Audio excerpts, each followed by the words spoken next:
The Zaylan flagship loomed in orbit over Earth, its sleek design a testament to the Empire's dominance. General Thrask stood at the helm, his metallic exosuit gleaming under the soft blue glow of the control panels. He gazed at the holographic projection of Earth, the small, unassuming planet that dared resist the might of the Zaylan Empire. "Another primitive world," Thrask muttered, his voice carrying a blend of boredom and disdain. "The inhabitants rely on fossil fuels and outdated projectile weapons. How these creatures manage to survive this long is a testament to luck, not ingenuity." One of his aides, Lieutenant Dran, nodded. "Scans confirm no advanced technologies. Earth's primary cities show minimal defensive infrastructure. Resistance will be negligible, as always." Thrask smirked. This was the routine: invade, subdue, and extract resources. The Zaylan Empire thrived on such conquests, assimilating or erasing lesser civilizations. For over a century, they hadn't faced significant opposition. He waved his clawed hand dismissively. "Deploy the ground units. Let's make this quick." Zaylan dropships breached the planet's atmosphere, their descent a streak of fire against the sky. Earth's military forces scrambled to respond, but their conventional missiles and jets were no match for the Zaylan's energy shields and plasma cannons. The battles were short and decisive, cities falling one after the other. From orbit, Thrask observed with mild amusement as humanity's most populous urban centers, New York, Tokyo, Moscow, were rendered silent. Then came something unexpected. Cities began to empty before the Zaylan forces arrived. Satellite scans revealed humans retreating en masse, abandoning their homes, businesses, and infrastructure. This puzzled the Zaylan commanders. Most conquered species either fought futilely to defend their territories or surrendered outright. This wholesale exodus was new. "Are they surrendering?" Dran ventured, uncertain. "No," Thrask said, his gaze narrowing. "They're scattering. Animals often flee before the predator strikes. Their resistance will crumble in days." Reports began filtering in from the front lines, though, and they carried an edge of confusion. Zaylan squads dispatched to secure rural areas found themselves ambushed by crude but effective traps. Explosions from improvised devices planted along patrol routes tore through alien ranks. Trees collapsed across roads, blocking armored transports. Entire units vanished into dense forests, their signals lost. At first, Thrask dismissed these incidents as anomalies, the desperate acts of isolated human groups. But the reports continued. In one instance, a squad of elite Zaylan scouts was lured into an abandoned village by what appeared to be injured civilians. As the aliens approached, the buildings erupted in flames, collapsing onto the unsuspecting troops. Survivors spoke of humans blending into the terrain, their faces streaked with mud, their movements silent and precise. "They're uncoordinated," Dran argued during a tactical briefing. "These attacks are random, chaotic." Thrask stared at the growing pile of casualty reports. "Chaos can be dangerous if left unchecked. These humans, they do not fight like any species we've encountered before." Another disturbing element emerged: the psychological warfare. Some Zaylan soldiers reported hearing eerie human voices at night, amplified through old speakers. Laughter, screams, and unintelligible chatter played on loop, unnerving the troops. Others described the unsettling feeling of being watched, even in the emptiest landscapes. General Thrask, though skeptical of what he considered weakness, began to sense something deeper, a pattern in the chaos. "These are not acts of desperation," he concluded, his tone grim. "They are testing us. Adapting. This is no ordinary conquest." As he issued new orders for containment, Thrask felt a twinge of unease. The humans weren't retreating in fear, they were luring his forces into a trap. It was a realization that came too late for many of his troops. The battle for Earth was only just beginning, and the Zaylan Empire had underestimated its prey. The Zaylan scouting unit moved cautiously through the dense forest, their glowing visors scanning for movement. The distress signal had come from this location, a garbled plea for help in the humans' primitive tongue. The unit leader, a veteran of dozens of campaigns, remained skeptical. The humans' retreat patterns had already proven erratic and unpredictable. "Scan the area," he ordered, his voice calm but firm. The squad's bioscanners hummed to life, analyzing the surroundings for heat signatures or energy spikes. Yet, the only signals they detected were faint traces of human life, too faint for comfort. Suddenly, a child's wail echoed through the forest. The cry was followed by muffled voices, as though a group of humans was just out of sight. The squad adjusted their formation, plasma rifles raised. "It's a trap," one soldier muttered. "Humans don't gather like this anymore." Before the leader could respond, an explosion ripped through the underbrush. 2 soldiers were thrown backward, their armor singed and cracked. As the smoke cleared, shadows darted between the trees.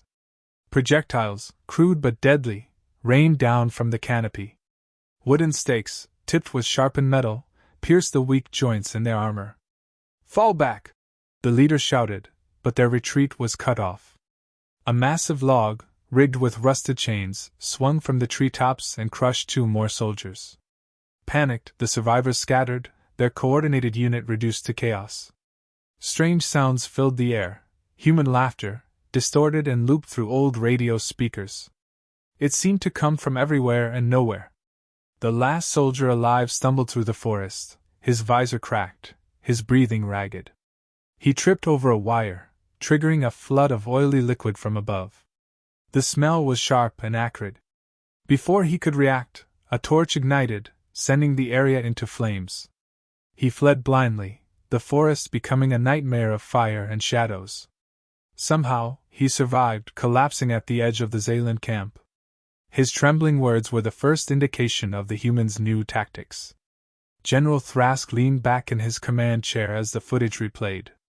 The recording was grainy, taken from the fallen soldiers' helmet cams, but it revealed enough. Humans, clad in mismatched clothing and crude camouflage, had orchestrated the ambush with precision. They used what appeared to be sharpened construction materials, gasoline igniters, and a staggering variety of makeshift devices. "Look at this," Thrask growled, pausing the video. He pointed to a group of humans carrying drones, their lights blinking as they hovered silently over the chaos. "Civilian toys turned into reconnaissance tools. Ingenious in their simplicity." Dran, standing beside him, frowned. "These methods are primitive. How can they be effective?" "Because they don't fight by our rules," Thrask replied, a rare hint of frustration in his voice. "They turn their environment into a weapon. Even our superior technology struggles in terrain like this." He gestured at the burned forest and swampy paths. "The humans force us into spaces where our tech is cumbersome, and then they exploit every weakness." Reports continued to flood in from other areas. A farm near a rural settlement had become a death trap for an advancing Zaylan column. Fields were lined with irrigation pipes that, when triggered, sprayed a flammable mixture. Nearby, civilians hid in barns and used modified agricultural drones to deliver small explosives onto the vehicles. It was crude, yes, but terrifyingly effective. Back in the cities, humans were no less inventive. Zaylan patrols found themselves ambushed by civilians wielding homemade weapons forged in their garages. A particularly resourceful group had constructed slingshots capable of launching sharpened scrap metal. Another team of engineers rigged an abandoned subway car to function as a remote-controlled battering ram. The humans were not just fighting, they were inventing new ways to fight every day. Among the Zaylan ranks, fear began to spread. The alien soldiers were unaccustomed to unpredictability. Their training revolved around superiority, superior numbers, superior weapons, superior strategy. But humans didn't play to those strengths. They played to their own. Rumors began circulating among the troops. Stories of human ghosts who could vanish into shadows or strike silently from rooftops. Soldiers hesitated to patrol certain areas, afraid of stepping on hidden explosives or triggering yet another trap. Even the veterans who prided themselves on their fearlessness couldn't shake the unease. Thrask could sense the shift. His soldiers were losing their edge, the once unstoppable force reduced to reactionary chaos. Humans, with their primitive tools and unrefined strategies, had done something no other species had ever managed. They had introduced fear into the Zaylan war machine. Alien logistics operations were under siege in ways no one could have anticipated. Supply convoys moving across Earth's open terrain began encountering chaos, stampedes of cattle, driven directly into their paths. The massive animals, panicked and unpredictable, toppled vehicles and crushed soldiers underfoot. Zaylan commanders attempted to use energy barriers to contain the disruptions, but the herds were relentless, triggered by human signals and traps. Even advanced tech couldn't outmaneuver the primal force of nature weaponized by human ingenuity. Night brought no respite. Alien outposts on Earth were bombarded with sudden, disorienting flashes of light. Laser pointers, harmless to Zaylan armor, were aimed in unison at their targeting systems, throwing the alien equipment into disarray. Soldiers attempting to recalibrate their visors were ambushed by unseen attackers, or worse, nothing at all. The humans weren't always there, and that made it worse. Paranoia spread through the ranks like wildfire, and the term, human ghosts, became a whispered reality among the troops. A soldier reported seeing shadows darting across rooftops, only for an investigation to reveal nothing. Another patrol claimed they were followed by an invisible presence, hearing faint laughter that dissolved into silence. These stories, once dismissed as battlefield stress, became impossible to ignore as they multiplied. Even the veteran officers started to avoid patrolling alone. In stark contrast to the alien disarray, humanity's own communications thrived. Encrypted apps and digital platforms, already a staple of Earth's interconnected society, allowed for coordination across continents. Videos of human victories circulated on these networks, clips of ambushed Zaylan forces, destroyed supply depots, and even defeated alien squads were shared with captions like asterisk. "We can win!" Asterisk and asterisk. "They bleed too!" Asterisk. Each small success became a rallying cry, fueling the human spirit and binding disparate groups into a collective resistance. The Zaylan Empire, for all its technological sophistication, couldn't keep up with the speed of human communication. Their attempts to jam signals failed as humans switched to alternate methods: satellite relays, peer-to-peer networks, and even physical couriers on motorcycles. A simple app built for social networking transformed into a global strategy platform, its creators repurposing it for encrypted coordination.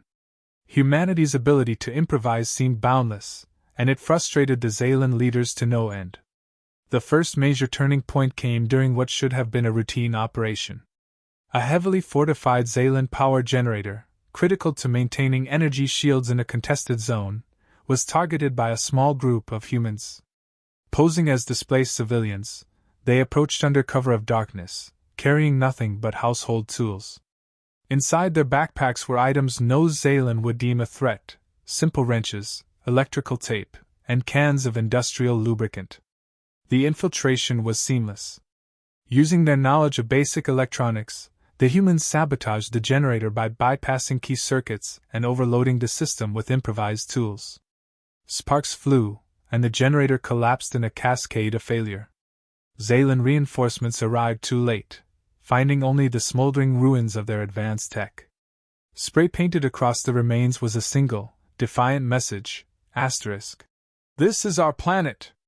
Asterisk. The words were crude, but their impact was devastating.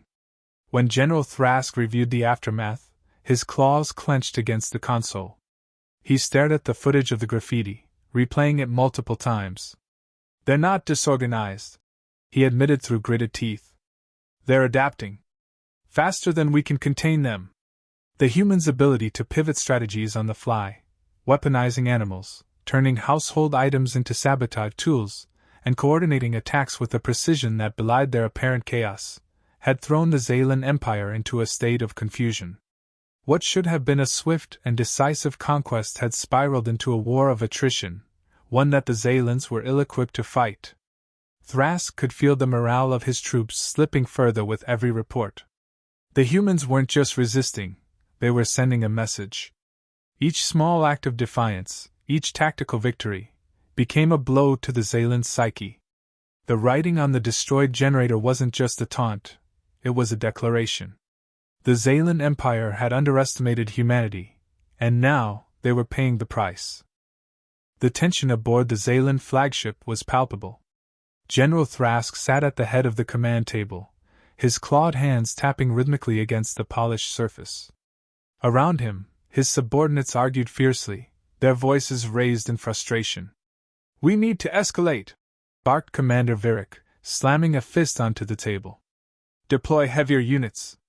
Level entire regions if necessary. Their resistance relies on hiding among the ruins. Erase the ruins, and they have nowhere to hide." "And risk destroying the very resources we came to claim?" retorted Sub-Commander Lethan. "Their tactics are chaotic, but not aimless. We don't know where they'll strike next, and that unpredictability is wearing down our forces. Deploying more firepower won't solve that." Thrask remained silent, his eyes fixed on the latest reports. The humans had outmaneuvered another patrol, this time in the mountains.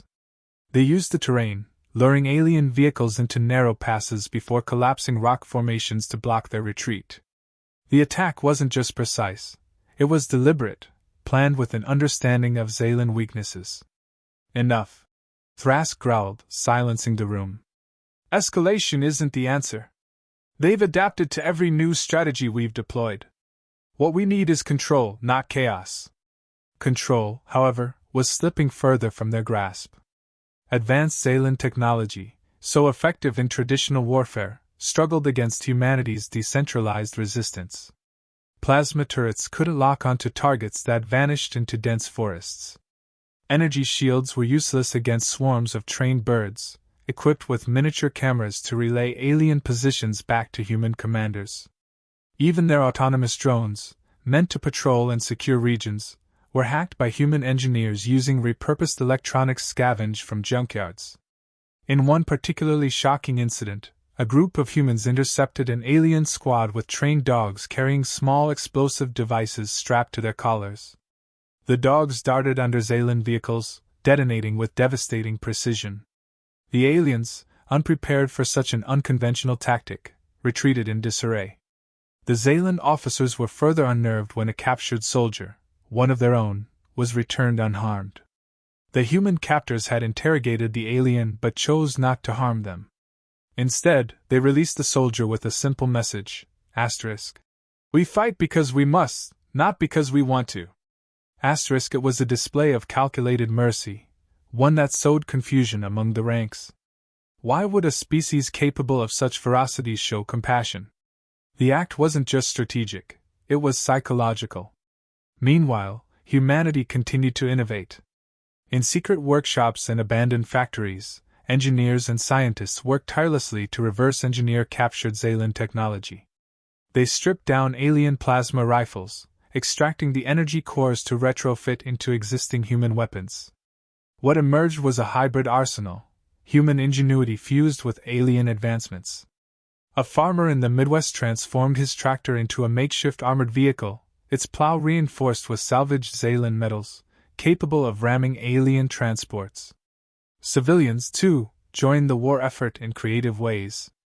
A group of retirees used their knowledge of local waterways to redirect rivers, flooding key supply routes and cutting off alien reinforcements. Others turned everyday tools into improvised weapons. A blacksmith crafted blades from melted-down alien armor, while a young inventor rigged a simple fishing drone to deliver timed explosives into enemy outposts. As human resistance grew bolder, alien morale plummeted. Reports of soldiers refusing to fight began to surface. Some claimed exhaustion, others openly admitted fear. One officer abandoned his post entirely, leaving a note in his native language, *. "This world is cursed. We were wrong to come here." Defections, once unthinkable, became a reality. A small group of alien soldiers surrendered to humans, seeking refuge rather than returning to the battlefield. When questioned, one of them admitted that they couldn't bear the psychological strain, the relentless ambushes, the constant feeling of being watched, the eerie laughter echoing in the night. General Thrask's confidence, once unshakable, began to erode. He stood alone in the strategy chamber, watching the holographic map of Earth. The indicators of human resistance were no longer scattered, They formed a growing web, each node representing a region where humans had fought back and held their ground. For the first time in his career, Thrask doubted the inevitability of victory. The Xalan Empire had conquered countless worlds, but this one was different. Humanity's unity wasn't born of technological prowess or military discipline. It was born of necessity, resilience, and an unyielding drive to protect their home. Thrask clenched his jaw, the weight of the campaign pressing down on him. His species had always believed in their superiority, their right to dominate. But against humanity, that belief now felt like a hollow certainty. The balance of power was shifting, and the Xalans were losing their grip. The humans moved with a precision that belied their ragtag appearance. Across the globe, resistance fighters coordinated their final assault. Using encrypted channels and satellite relays, they launched a simultaneous attack on alien outposts, supply depots, and key strategic locations. From the dense forests of South America to the frozen tundras of Siberia, humanity rose as one, blending reverse-engineered alien tech with guerrilla ingenuity. In the ruins of a city that had once been a Xalan stronghold, a group of fighters activated a repurposed plasma cannon. Salvaged from an alien transport, the cannon now rested atop a reinforced tower, its energy core modified to fire in short, devastating bursts. The first shot obliterated an alien patrol vehicle, scattering its occupants into disarray. Civilians armed with hybrid weapons followed, forcing the Xalan forces into retreat. In the countryside, farmers turned resistance fighters drove modified tractors and armored harvesters into battle, their vehicles bristling with makeshift weaponry. Alien drones, once unassailable, were targeted by hobbyist-built quadcopters rigged with small explosives. The skies were filled with flashes as the humans disrupted the alien air advantage, turning the tide in regions once considered lost. Even the oceans became battlegrounds. Fishing vessels equipped with alien energy shields and torpedo launchers attacked Xalan naval units. The humans had turned their world into a weapon, and every inch of it was being used to drive the invaders out. The Xalan forces, already stretched thin and riddled with paranoia, began to crumble. Soldiers, once disciplined and relentless, broke formation and fled. Even the advanced technology they had relied on so heavily proved insufficient against the unpredictable and overwhelming human tactics. Command posts went silent as humans disabled communication networks with targeted EMP strikes. It was no longer a war of attrition, it was a rout. From the command deck of his flagship, General Thrask watched in disbelief. The holographic display showed the state of the battlefield. Red markers representing his forces blinked out one by one, replaced by the defiant blue of the human resistance. He leaned heavily on the railing, his talons digging into the metal. This wasn't how it was supposed to end. Through the viewport, he saw the unmistakable symbol of human defiance. Captured Xalan banners, once symbols of conquest, now flew over human-occupied strongholds. They were torn, bloodied, and defaced, but their presence was a message: the Xalan Empire was not invincible. They don't just fight, Thrask muttered to himself. They learn. Every loss, every setback, it makes them stronger. They take chaos and forge it into something unstoppable. His officers approached him, awaiting orders, but he waved them away. There was nothing left to command. This was no longer a battlefield, it was a reckoning. The retreat order came soon after. Alien ships lifted off from Earth's surface, their hulls scarred and battered. The Xalan fleet regrouped in orbit, their superiority in space offering little comfort. Below, humanity celebrated. Across the planet, fires burned not as symbols of destruction, but as beacons of victory. Families reunited, fighters embraced, and the world exhaled as one. On every broadcast frequency, a single message played. A human leader, their face framed by the blue and green of Earth, spoke with conviction. Today, we stand as one people, united not by our differences, but by our shared determination. Against an enemy that sought to divide us, we found strength in each other. Against overwhelming odds, we proved that humanity's heart beats strongest in the face of adversity. This victory belongs to every farmer, every engineer, every child who dreamed of a free tomorrow. To the Xalan Empire, we say this: Earth is not yours to take. It is ours to protect. The message was transmitted across the globe, and beyond. On board his flagship, Thrask watched the broadcast in silence. His subordinates avoided his gaze, their shame evident. The Zalan general, a veteran of countless conquests, felt something he had never experienced before: defeat. Not just the loss of a battle, but the collapse of an ideology. The Zalan belief in their inherent superiority had been shattered by a species that fought not for glory, but for survival. As the broadcast ended, the screen faded to black. Thrask stood alone, staring at the empty void beyond the viewport. In a quiet voice, he spoke the words that had haunted him since the campaign began. Humans, they fight with chaos, but they win with heart.